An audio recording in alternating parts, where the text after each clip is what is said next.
Bienvenidas a todas, todes y todos. El día de hoy hablaremos de un tema de presunta relevancia. El día de hoy nos acompaña el equipo de Noemí, Daniela, Sebastián, Norma y Ángel. ¿Qué tal, amigos?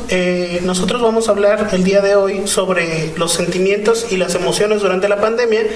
Recordemos que el 10 de octubre, pasado 10 de octubre, se llevó a cabo el Día Mundial de las Emociones o de la Salud Mental. Entonces, para eso, el día de hoy vamos a traer este tema muy importante. Quiero pedirle su opinión, por empezar, con Stephanie. ¿Qué es lo que opinas y qué nos traes el día de hoy? Vamos a hablar sobre animar y reanudar las actividades cotidianas en la pandemia. ¿Tú qué piensas, Noemí? Bueno, yo pienso que, en esta temporada de la pandemia yo me apoyé mucho en cuestión de hacer ejercicio. Pienso que para no caer en la rutina de estar en casa y aburrirse y empezar a pensar en, pensamientos un poco traumáticos. Hay gente que incluso llega a suicidarse y llegaron a caer en depresión o tristezas muy fuertes. Entonces yo creo que es bueno mantenerse ocupado. Sí, más que nada que se implementan nuevas rutinas, ¿no? Y tenemos que, adaptarnos a la situación y suponer que está de más que ponerte a quizás a un nuevo ejercicio, aprender a hacer diferentes tipos de cosas, ¿no?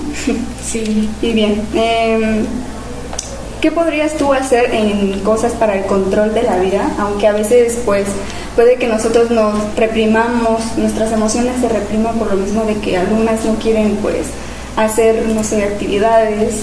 Bueno, yo principalmente en esa temporada de la pandemia me llegó a pasar que sufría mucho de insomnio. Entonces, de algún modo, para ocuparme y no estar pensando en algunas cosas, era aburrido estar ahí con mi familia. Y jugábamos mucho lo que son juegos como el Uno, lotería, procurábamos mantenernos ocupados o viendo películas. Porque en algunos casos también se suele dar mucho la violencia familiar. Sí.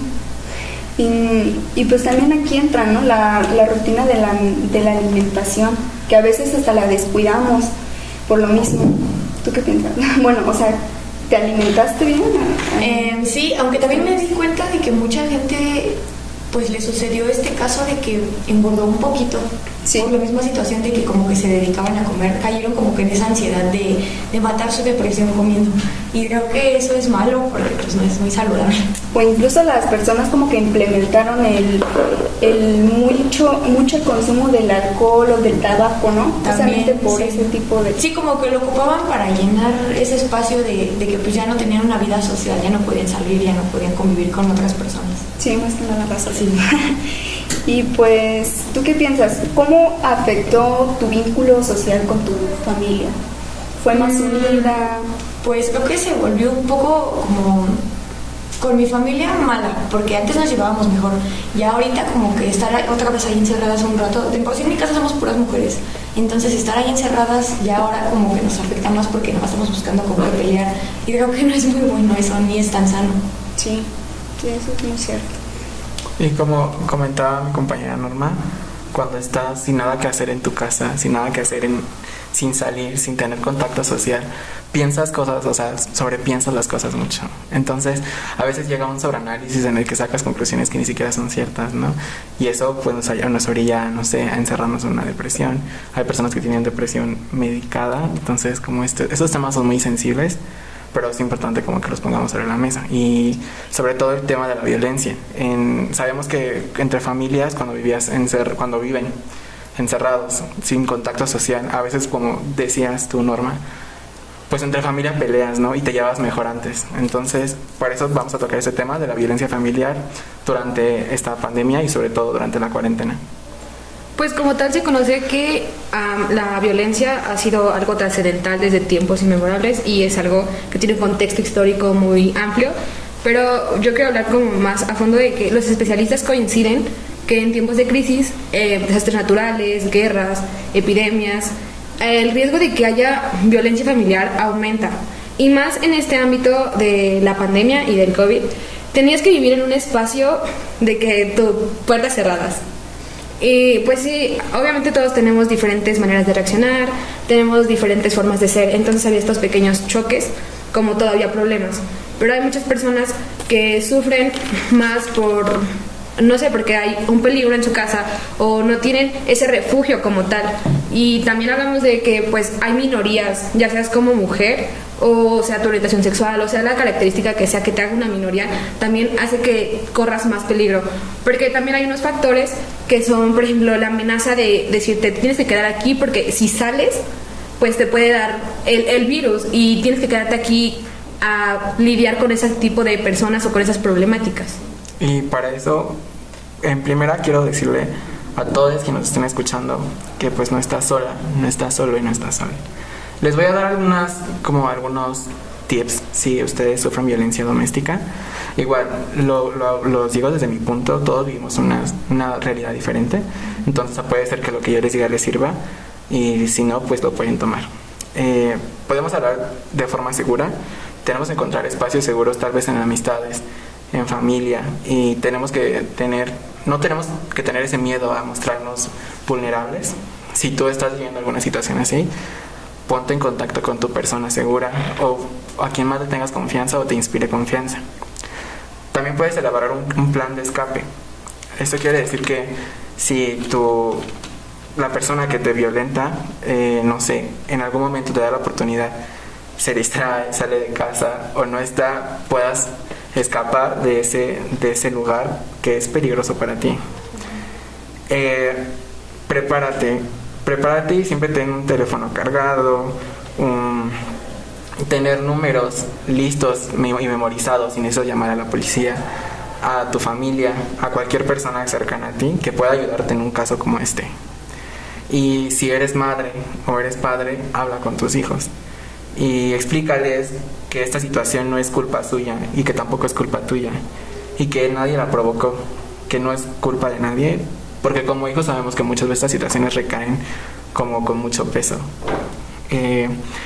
Explícales que estás elaborando un plan en caso de emergencias. Por ejemplo, yo les decía, si tu plan es escapar o huir de ese lugar donde te violentan, explícales cuál es el plan y que esto les va a ayudar, ¿no? O sea, no es algo que ellos se lo tomen como, es mi culpa o por mí vas a escaparte, no.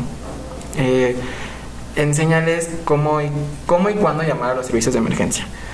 Algo que en mi caso yo no tengo hijos, no sé si algún día los llegue a tener, pero o sea, con mis sobrinos, y yo siempre le digo a mi hermana o así a las personas que tienen hijos, le digo, prepara a tu hijo para que se sepa tu número de memoria, para que se sepa tu dirección, para que sepa datos personales suyos y de su familia, porque estamos viviendo tiempos feos y la delincuencia también, y bueno, esos son otros temas, pero sí debemos de tener a nuestros hijos preparados para cualquier situación de este caso, en este ámbito.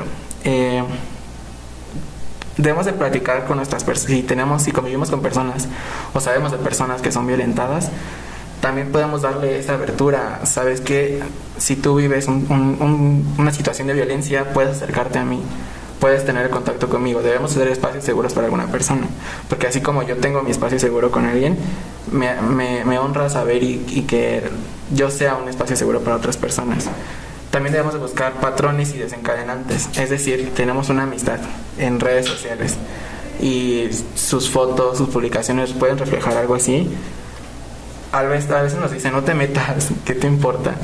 Pero si es una persona que realmente te importa y a la que le tienes un afecto, pues podemos ayudarla de una forma. Les digo, podemos abrir la plática y decirles, oye, no estás sola, no estás solo, no estás sola. Mantente contacto y sé creativo.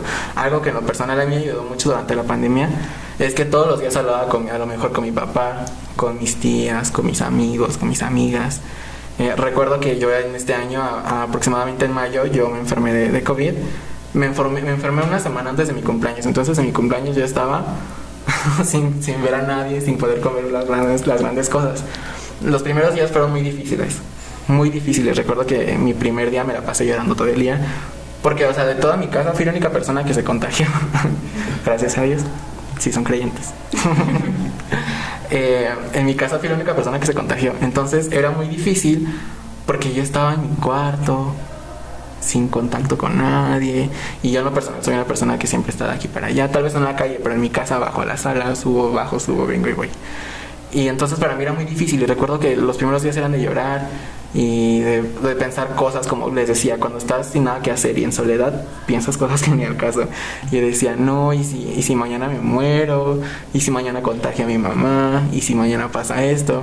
Entonces, debemos entender que también es una situación muy difícil.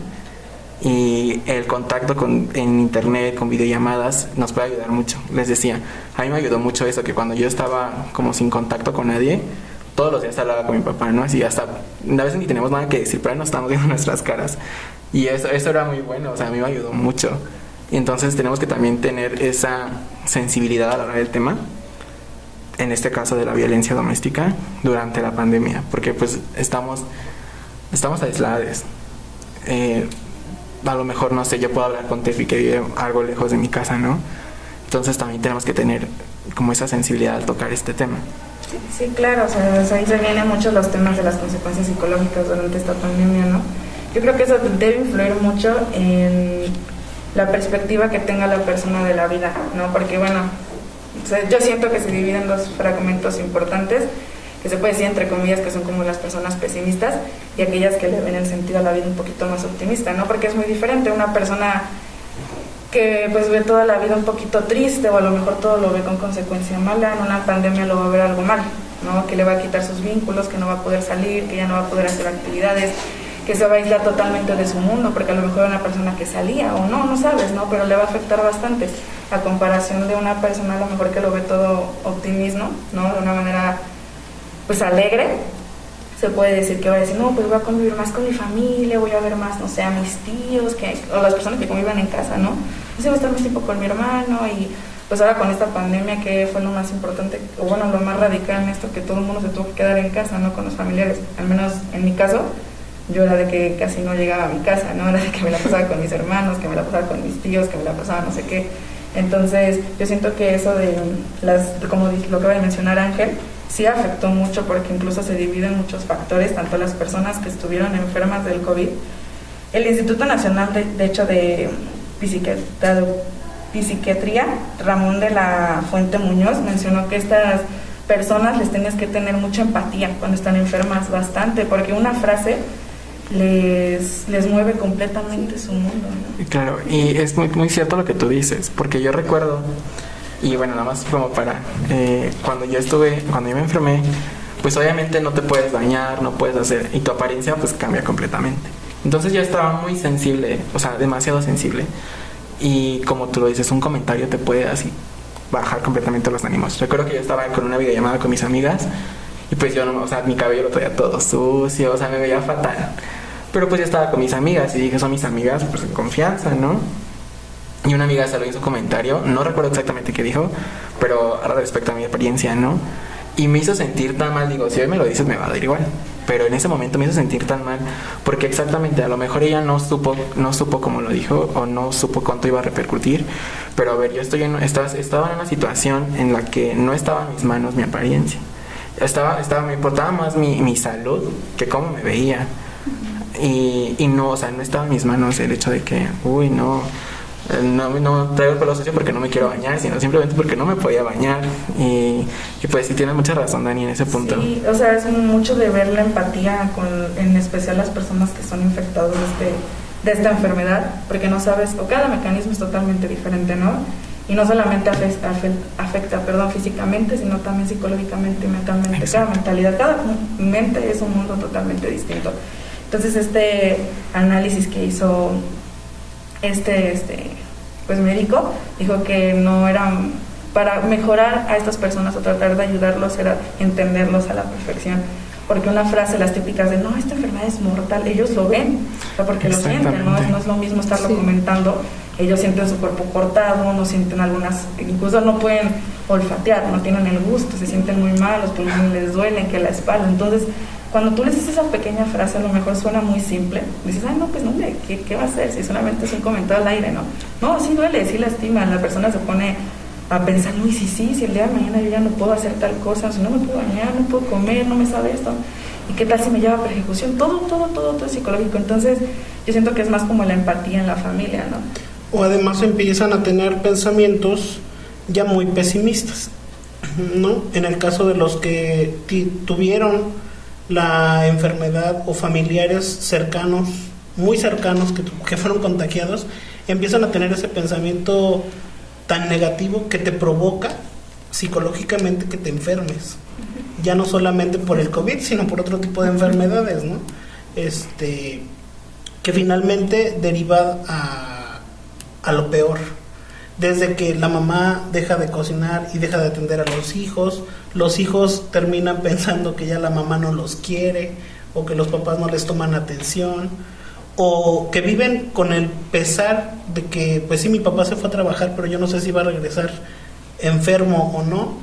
Y yo creo que esto mucha gente lo debería de ver como algo muy importante para que se prendan las alertas y veamos que ante cualquier síntoma, no solamente un síntoma de COVID, sino un síntoma emocional, pues sí pidamos ayuda, ¿no? Claro. Sí, Porque nosotros vemos ahorita con experiencias personales que ha ocurrido un panorama y un abanico de posibilidades muy impresionante. Pero como decían ahorita Ángel y Noemí, bueno, han aumentado casos de violencia, han aumentado casos de abuso en la familia, han aumentado casos de suicidio, simplemente por este arraigo social que hemos tenido que tener obligatoriamente por la enfermedad. Pero necesitamos encender esas alertas y buscar ayuda importante, porque no puede estar pasando ese tipo de cosas, ¿no? A lo mejor nosotros vamos a aprovechar esta tribuna que tenemos ahorita pues para pedir a las autoridades que busquen la manera, la alternativa de llevar esa seguridad emocional también a las familias que lo necesitan, porque un apoyo psicológico pues también no cualquier familia tiene acceso a él. Exactamente. Son apoyos muy caros. Si quieres un apoyo psicológico de calidad, pues tienes que invertirle bastante dinero, y por eso la gente se conforma y dice, es que yo no estoy deprimido, más bien estoy de flojo, o no quiero hacer las cosas, no tengo energía, pero no es porque esté deprimido, es porque soy flojo, ¿no? Ese tipo de cosas no podemos estarlas confundiendo por la falta de recursos. Entonces nosotros aquí también aprovechamos la audiencia que tengamos pues para que se sumen las autoridades y digan, bueno, nosotros vamos a poner de nuestra parte y vamos a ayudar a la gente que más lo necesita. Exactamente. Y es que sí, creo que es un problema de raíz porque nunca nos han enseñado a tener control de nuestras emociones. Y como tú lo dices, es una exigencia también para las personas que nos estén escuchando y para alguna autoridad si nos llega a escuchar, que deben de abrir estos espacios, sobre todo a las infancias y a las adolescencias, sobre un control emocional, porque eso hubiera sido la solución para muchas problemáticas de nuestra vida, por lo menos en lo personal. No, hombre, yo si hubiera tenido la educación emocional, mi vida sería otra. Entonces, Sí, exactamente. Chicos, ustedes no tendrán contactos para proporcionárselos a las personas que sufren de este tipo de... Sí, claro, ¿Son aquellos que quieran requeridas? pedir ayuda o necesiten o la requieran, o ellos se sientan con la necesidad de adquirirlas, pues estos son los números telefónicos. Sí, nosotros tenemos unos números de ayuda que conseguimos, un centro de apoyo sociojurídico y para víctimas del delito violento, que se encuentran en la alcaldía Cuauhtémoc, en la colonia Doctores. El teléfono es el 55 53 45 50 66, y el Centro de Atención a la Violencia Intrafamiliar, que también ofrece servicios gratuitos, jurídicos y psicológicos, y los teléfonos son 55 53 45 52 48, 55 53 45 52 28 y 55 53 45 52 29. De todos modos lo vamos a compartir en la caja de descripción para que puedan tener esos números a la mano y se puedan acercar a pedir ayuda. Les agradezco, compañeras, que nos hayan acompañado, que hayan hecho esta mesa de debate, porque es importante que sigamos fomentando una buena salud mental para el beneficio de todos. Muchas gracias. Muchas gracias. Gracias.